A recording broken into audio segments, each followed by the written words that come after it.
ಎಲ್ಲರಿಗೂ ನಮಸ್ಕಾರಗಳು. SSLC ವಿದ್ಯಾರ್ಥಿಗಳೇ, ನಿಮ್ಮ ಪ್ರಥಮ ಭಾಷೆ ಕನ್ನಡ ಪ್ರಶ್ನಾ ಸಂಪದದಲ್ಲಿ ನಾವು ಇಂದುವರೆಗೆ ಫಸ್ಟ್ ಮಾದರಿ ಪ್ರಶ್ನೆ ಪತ್ರಿಕೆ, ಎರಡನೇ ಮಾದರಿ ಪ್ರಶ್ನೆ ಪತ್ರಿಕೆ ಮತ್ತು 3, 4 ಮಾದರಿ ಪ್ರಶ್ನೆ ಪತ್ರಿಕೆಗಳನ್ನು ನೋಡಿದ್ದೇವೆ. ಇವಾಗ ನಾವು ಈ ವಿಡಿಯೋದಲ್ಲಿ SSLC ಮಾದರಿ ಪ್ರಶ್ನೆ ಪತ್ರಿಕೆ 5 ಪ್ರಥಮ ಭಾಷೆ ಕನ್ನಡ ಇದರ ಪ್ರಶ್ನೆಗಳನ್ನು ನೋಡೋಣ. ಮೊದಲಿಗೆ ನಾವು 4 ಆಯ್ಕೆದ ಪ್ರಶ್ನೆಗಳನ್ನು ನೋಡೋಣ. ಪ್ರಶ್ನೆ 1. ಕನ್ನಡ ವರ್ಣಮಾಲೆಯಲ್ಲಿ ಇರುವ ಯೋಗವಾಹಗಳ ಸಂಖ್ಯೆ ಎ 10, ಬಿ 13, ಸಿ 2, ಡಿ 9. ಪ್ರಶ್ನೆ 2. ಹಳೆಗನ್ನಡ ಪಂಚಮಿ ವಿಭಕ್ತಿ ಪ್ರತ್ಯಯ ಇದು ಎ ಅತ್ತೀಣದಂ, ಬಿ ಒಳ್, ಸಿ ಇಂದಂ, ಡಿ ಮ. ಪ್ರಶ್ನೆ 3. ಸೂರ್ಯೋದಯ ಪದವು ಈ ಸಂಧಿಗೆ ಉದಾಹರಣೆಯಾಗಿದೆ. ಎ ಲೋಪಸಂಧಿ, ಬಿ ವೃದ್ಧಿಸಂಧಿ, ಸಿ ಗುಣಸಂಧಿ, ಡಿ ಯಣ ಸಂಧಿ. ಪ್ರಶ್ನೆ 4. ಇವುಗಳಲ್ಲಿ ಬಹುವ್ರೀಹಿ ಸಮಾಸಕ್ಕೆ ಉದಾಹರಣೆಯಾದ ಪದ ಇದು. ಎ ಹೊಗೆದೂರು, ಬಿ ದೀನಪಸುತ, ಸಿ ತುದಿಗಾಲು, ಡಿ ಪಾರ್ಥಭೀಮರು. ಪ್ರಶ್ನೆ 5. ಈಸವಾಸ ಪದದ ಗ್ರಾಂಥಿಕ ರೂಪ ಎ ವಿಶ್ವಾಸ, ಡಿ ಅವಿಶ್ವಾಸ, ಸಿ ಸಹವಾಸ, ಡಿ ವಿಶ್ವಾಸ. ಪ್ರಶ್ನೆ 6. ಒಂದು ಪದ ಅಥವಾ ವಾಕ್ಯಕ್ಕೆ ಸಮಾನಾರ್ಥಕ ಪದವನ್ನು ವಾಕ್ಯವನ್ನು ಬರೆಯುವಾಗ ಈ ಚಿಹ್ನೆಯನ್ನು ಬಳಸುತ್ತಾರೆ. ಎ ಉದ್ಧಾರಣ, ಬಿ ಅಲ್ಪವಿರಾಮ, ಸಿ ಪ್ರಶ್ನಾರ್ಥಕ, ಡಿ ಆವರಣ. ವಿದ್ಯಾರ್ಥಿಯರೇ, ಇದು ನಿಮ್ಮದು 4 ಆಯ್ಕೆದ ಪ್ರಶ್ನೆಗಳು. ಇವಾಗ ನಾವು ಎರಡನೇ ಬೀಟ್ ನೋಡೋಣ, ಬಿಟ್ಟ ಸ್ಥಳ. ಪ್ರಶ್ನೆ 7. ಕುಂಠಾರ, ಕೊಡಲಿ, ಪಾದುಕ, ಬಿಟ್ಟ ಸ್ಥಳ. ಪ್ರಶ್ನೆ 8. ಮೊಟ್ಟ ಮೊದಲು, ದಿರುಕ್ತಿ, ಸತಿಪದಿ, ಬಿಟ್ಟ ಸ್ಥಳ. ಪ್ರಶ್ನೆ 9. ಮತ್ತು ಸಂಬಂಧಾರ್ಥಕ ಅವಯ, ಅವನೇ, ಬಿಟ್ಟ ಸ್ಥಳ. ಪ್ರಶ್ನೆ 10. ಕನ್ನಡತಿ, ತುದ್ದಿದಾಂತನಾಮ, ಜಾಣತನ, ಬಿಟ್ಟ ಸ್ಥಳ. ಇದು ನಿಮ್ಮದು ಎರಡನೇ ಬೀಟಿನ ಪ್ರಶ್ನೆಗಳು. ಇವಾಗ ನಾವು ಒಂದು ವಾಕ್ಯದ ಪ್ರಶ್ನೆಗಳನ್ನು ನೋಡೋಣ. Third beat. ಪ್ರಶ್ನೆ 11. ಶಾನುಭೋಗರು ಚಿಕ್ಕನಾಕನಹಳ್ಳಿಗೆ ಏಕೆ ಹೋಗಿದ್ದರು? ಪ್ರಶ್ನೆ 12. ಅಶೋಕ ಪೈ ಅವರ ವೃತ್ತಿ ಯಾವುದು? ಪ್ರಶ್ನೆ 13. ವೆಸ್ಟ್ ಮಿನಿಸ್ಟರ್ ಅಬೆ ಯಾರ ಸ್ಮಾರಕವಾಗಿದೆ? ಪ್ರಶ್ನೆ 14. ಕೌಶಂಬಿಯ ಅರಸ ಯಾರು? ಪ್ರಶ್ನೆ 15. ಹಸೂರು ಪದ್ಯದಲ್ಲಿ ಕವಿ ನೋಡಿದ ಅಡಿಕೆಯ ತೋಟ ಎಲ್ಲಿದೆ? ಪ್ರಶ್ನೆ 16. ಮುನಿಸೂತರು ಹೆದರಲು ಕಾರಣವೇನು? ಪ್ರಶ್ನೆ 17. ಪೈಗಳ ಯಾವ ಕವನ ಮೊದಲ ಬಾರಿಗೆ ಅಚ್ಚಾಯಿತು? ಇದು ಒಂದು ವಾಕ್ಯದ ಪ್ರಶ್ನೆಗಳು ನೋಡ್ರಿ ವಿದ್ಯಾರ್ಥಿರೇ. ನೆಕ್ಸ್ಟ್ ಬೀಟ್ ನೋಡೋಣ. 3, 4 ವಾಕ್ಯದ ಪ್ರಶ್ನೆಗಳು. ಪ್ರಶ್ನೆ 18. ವಿಶ್ವೇಶ್ವರಯ್ಯ ಅವರ ಜನ್ಮ ಶತಮಾನೋತ್ಸವದಲ್ಲಿ ನೆಹರು ಅವರು ಏನೆಂದು ಹೇಳಿದ್ದಾರೆ? ಪ್ರಶ್ನೆ 19. ನಾಲ್ವಡಿ ಕೃಷ್ಣರಾಜ ಒಡೆಯರ ಕಾಲದಲ್ಲಿ ಯಾವ ನೀರಾವರಿ ಯೋಜನೆಗಳು ಕಾರ್ಯರೂಪಕ್ಕೆ ಬಂದವು? ಪ್ರಶ್ನೆ 20. ಟೋಪಿಗೆಯ ವಿಶೇಷತೆಯನ್ನು ವಿ. ಐ. ಗೋಕಾಕ್ ಅವರು ಹೇಗೆ ದಾಖಲಿಸಿದ್ದಾರೆ? ಪ್ರಶ್ನೆ 21. ವಾಯುಭೂತಿ ಅಗ್ನಿಭೂತಿಯರು ಸೂರ್ಯ ಮಿತ್ರನಿಂದ ಕಲಿತ ವಿದ್ಯೆಗಳು ಯಾವ್ಯಾವು? ಪ್ರಶ್ನೆ 22. ದ್ರೋಣನು ಶಪಥ ಮಾಡಿದಾಗ ಹೇಳಿದ ಮಾತುಗಳು ಯಾವ್ಯಾವು? ಪ್ರಶ್ನೆ 23. ಪರಶುರಾಮನು ಮಣ್ಣಿನ ಪಾತ್ರೆಯಲ್ಲಿ ಅಘ್ರಾವನ್ನು ಕೊಡಲು ಕಾರಣವೇನು? ಪ್ರಶ್ನೆ 24. ಅಂದವಾದ ಬರವಣಿಗೆಯ ಬಗ್ಗೆ ಗಾಂಧೀಜಿಯವರ ಅಭಿಪ್ರಾಯವೇನು? ಪ್ರಶ್ನೆ 25. ವಸಂತ ಮುಖ ತೋರಲಿಲ್ಲ ಕವನದಲ್ಲಿ ಪ್ರಕೃತಿಯ ಸಂಭ್ರಮ ಹೇಗೆ ವ್ಯಕ್ತವಾಗಿದೆ? ಪ್ರಶ್ನೆ 26. ರಾಜರ ಪ್ರಕೃತಿ ಹೇಗಿರುತ್ತದೆ? ಪ್ರಶ್ನೆ 27. ಭಗತ್ ಸಿಂಗ್ ಹೇಗೆ ಅಮರನಾದನು? ವಿದ್ಯಾರ್ಥಿರೇ, ಇದು ನಿಮ್ಮದು 3-4 ವಾಕ್ಯದ ಪ್ರಶ್ನೆಗಳು. ಇವಾಗ ನಾವು 5ನೇ ಬೀಟ್ ನೋಡೋಣ. ಕವಿ ಪರಿಚಯ ಬರೆಯೋದಿದೆ ನೋಡ್ರಿ.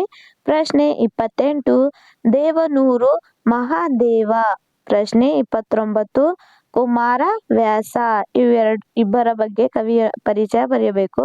ನೆಕ್ಸ್ಟ್ ಬೀಟ್ ಏನದೆ, ಪದ್ಯಕ್ಕೆ ಪ್ರಾಸ ಹಾಕೋದಿದೆ ನೋಡ್ರಿ. ಪ್ರಶ್ನೆ 30. ನಿಮಗೆ ಪೊಡೆಮಟ್ಟು ಪೋಪಿ ಸಮಕಂಟಿಂ ಬಂಧನ ಈತರೊಳ್ ಸಂಧಿಯ ನೊಮ್. ಇದಕ್ಕೆ ಪ್ರಾಸ ಹಾಕೋದಿದೆ. ನೆಕ್ಸ್ಟ್ ಬೀಟ್ ಏನದ ಅಂದ್ರೆ ಅಲಂಕಾರ ಬರೆಯೋದಿದೆ ನೋಡ್ರಿ. ಪ್ರಶ್ನೆ 31. ನೀಚರಿಗೆ ಮಾಡಿದ ಉಪಕಾರ ಹಾವಿಗೆ ಹಾಲಿರದಂತೆ. ಇದು ಅಲಂಕಾರ ಬರೀಬೇಕು ನೋಡ್ರಿ. ನೆಕ್ಸ್ಟ್ ಬೀಟ್ ಏನದ ಅಂದ್ರೆ ಗಾದೆ ಮಾತು ಇದೆ. ಪ್ರಶ್ನೆ 32. ಶಕ್ತಿಗಿಂತ ಯುಕ್ತಿ ಮೇಲು ಅಥವಾ ತಾಳಿದವನು ಬಾಳಿಯಾನು. ಇವೆರಡರಲ್ಲಿ ಒಂದಕ್ಕೆ ಗಾದೆ ಮಾತು ಬರಿಬೇಕು ನೋಡ್ರಿ. ನೆಕ್ಸ್ಟ್ ಬೀಟ್ ಏನದ ಅಂದ್ರೆ ಸಂದರ್ಭ. ಸಂದರ್ಭ 33. ಸಿಗುರು ತೆಗೆದ ಕಬ್ಬಿನಂತೆ.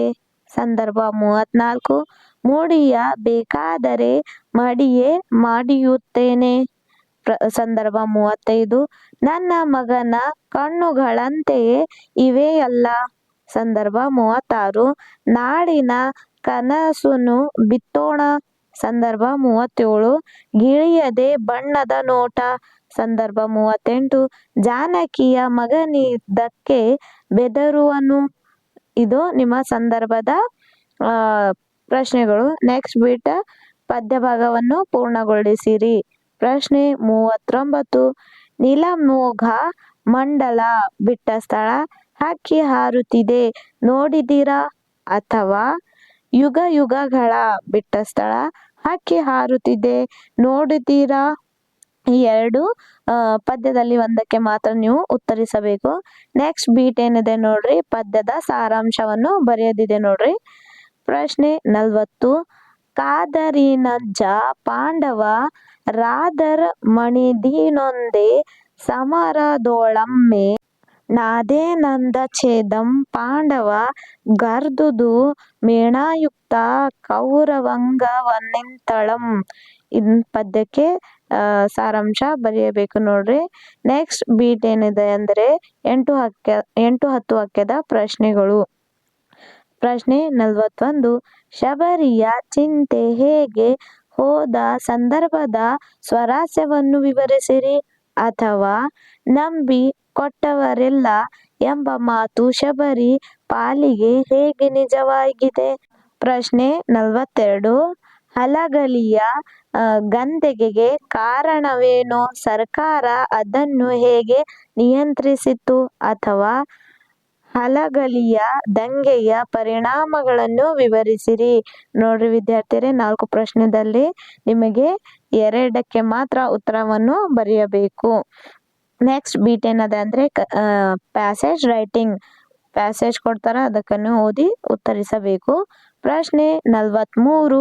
ಸ್ವಾತಂತ್ರ್ಯ ನಂತರ ವಿಶ್ವ ಸಂಸ್ಥೆಯ ಸದಸ್ಯ ರಾಷ್ಟ್ರವಾಗಿ ಭಾರತ ಕೂಟ ಸಹಿ ಹಾಕಿದ್ದರೂ ಪರಿಣಾಮವಾಗಿ ಹಲವಾರು ಶಾಂತಿಪಾಲನಾ ಕಾರ್ಯಾಚರಣೆಗಳಲ್ಲಿ ಭಾಗವಹಿಸಬೇಕಾಗಿ ಬಂತು. Korea, Cyprus, Congo, Zaire, Uganda ಹೀಗೆ ಹಲವು ರಾಷ್ಟ್ರಗಳಲ್ಲಿ ಭಾರತೀಯ ಸೈನಿಕರು ವಿಶ್ವಸಂಸ್ಥೆಯ ಭಾಗವಾಗಿ ಕೆಲಸ ಮಾಡಿದರು.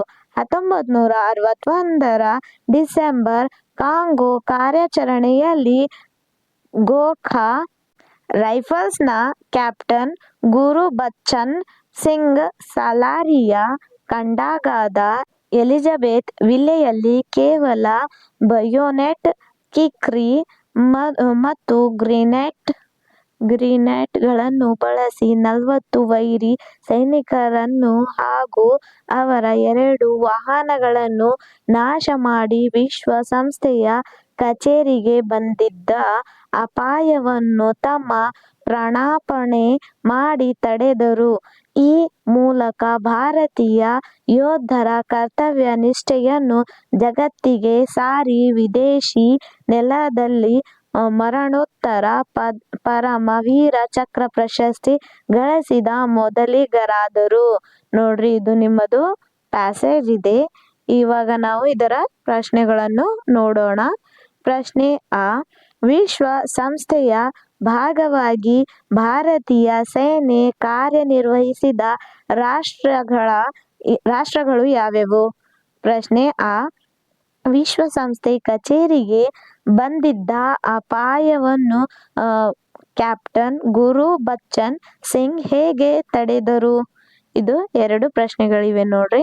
ನೆಕ್ಸ್ಟ್ ಬೀಟ್ ಏನಿದೆ ಅಂದ್ರೆ ನಿಮಗೆ ಪತ್ರ ಬರೆಯೋದಿದೆ. ಪ್ರಶ್ನೆ 44, ನಿಮ್ಮನ್ನು ಹುಣಸೂರು ತಾಲೂಕಿನ ಸರ್ಕಾರಿ ಪ್ರೌಢಶಾಲೆಯ ನೀರಜ್ ಎಂದು ಭಾವಿಸಿಕೊಂಡು ನಿಮ್ಮ ಊರಿಗೆ ಗ್ರಂಥಾಲಯವನ್ನು ಮಂಜೂರು ಮಾಡುವಂತೆ ಕೋರಿ ಜಿಲ್ಲಾ ಪಂಚಾಯಿತಿ ಅಧ್ಯಕ್ಷರಿಗೆ ಮನವಿ ಪತ್ರವನ್ನು ಬರೆಯಿರಿ. ಅಥವಾ ನಿಮ್ಮನ್ನು ಹುಣಸೂರು ತಾಲೂಕಿನ ಸರ್ಕಾರಿ ಪ್ರೌಢಶಾಲೆಯ ತೇಜಸ್ವಿ ಎಂದು ಭಾವಿಸಿಕೊಂಡು ನಿಮ್ಮ ಶಾಲೆಯಲ್ಲಿ ನಡೆಯಲಿರುವ ಪೋಷಕರ ಸಭೆಗೆ ಆಗಮಿಸುವಂತೆ ಕೋರಿ ಮೈಸೂರು ಜಿಲ್ಲೆಯ ಸರಸ್ವತಿಪುರದಲ್ಲಿ ವಾಸವಾಗಿರುವ ಜಯಪ್ಪ ಎಂಬ ಹೆಸರಿನ ನಿಮ್ಮ ತಂದೆಯವರಿಗೆ ಪತ್ರವನ್ನು ಬರೆಯಿರಿ. ನೋಡ್ರಿ, ಇವು ನಿಮ್ಮ ಪತ್ರದ 2 ಪ್ರಶ್ನೆಗಳು. ಇವೆರಡರಲ್ಲಿ ಒಂದಕ್ಕೆ ಮಾತ್ರ ನೀವು ಉತ್ತರವನ್ನು ಬರೆಯಬೇಕು. ನೆಕ್ಸ್ಟ್ ಬೀಟ್ ಏನಿದೆ ಅಂದ್ರೆ ಪ್ರಬಂಧ ಬರವಣಿಗೆ. ಪ್ರಶ್ನೆ 45, ದೈಹಿಕ ಸದೃಢತೆಯಲ್ಲಿ ಕ್ರೀಡೆಗಳ ಪಾತ್ರ ಅಥವಾ ಅಕ್ಷರ ದಾಸೋಹ ಮತ್ತು ಕ್ಷೀರ ಭಾಗ್ಯಗಳ ಮಹತ್ವ, ಈ ಎರಡರಲ್ಲಿ ಒಂದಕ್ಕೆ ಪ್ರಬಂಧವನ್ನು ಬರೀಬೇಕು. ಅದನ್ನು 15 ವಾಕ್ಯಗಳಲ್ಲಿ. ಇದು ನಿಮ್ಮ ಮಾದರಿ ಪ್ರಶ್ನೆ ಪತ್ರಿಕೆ 5ರ ಪ್ರಶ್ನೆಗಳಿವೆ. ನಿಮಗೆ ಸಹಾಯವಾಗಿದೆ ಎಂದು ತಿಳಿದುಕೊಂಡಿದ್ದೇನೆ. ಧನ್ಯವಾದಗಳು.